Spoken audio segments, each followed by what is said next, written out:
দীর্ঘদিন ধরে আরব আমিরাতে বাংলাদেশিদের জন্য শ্রমবাজার ও ভিসা বন্ধ থাকায় চরম সংকটে পড়েছেন প্রবাসী ব্যবসায়ীরা। এতে প্রবাসী আয় কমে যেতে পারে বলে শঙ্কিত উদ্যোক্তা ব্যবসায়ীরা। সংযুক্ত আরব আমিরাত থেকে সিরাজুল হকের পাঠানো তথ্য ছবিতে ডেস্ক রিপোর্টে বিস্তারিত।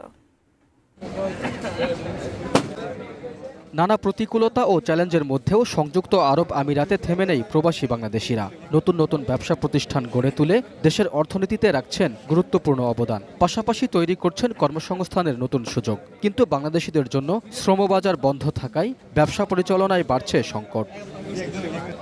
নোভা এলইডি টিভি, ঝকঝকে ছবি, নিখুঁত শব্দ, 5 বছরের ওয়ারেন্টি। নোভা মানি, সঠিক মান, নিশ্চিত সেবা। সম্প্রতি দুবাইয়ের দেরায় যাত্রা শুরু করেছে এক বাংলাদেশি রেস্তোরাঁ। এ সময় ব্যবসায়ীরা জানান, দীর্ঘদিন ধরে ভিসা বন্ধ থাকায় বাংলাদেশ থেকে নতুন কর্মী আনা সম্ভব হচ্ছে না, ফলে বাধ্য হয়ে অন্য দেশ থেকে শ্রমিক আনতে হচ্ছে। ব্যবসায়ীরা বলছেন, নতুন নতুন প্রতিষ্ঠান চালুর কারণে বাংলাদেশি শ্রমিকের চাহিদা বাড়ছে, তবে শ্রমবাজার বন্ধ থাকায় সেই চাহিদা পূরণ করা যাচ্ছে না।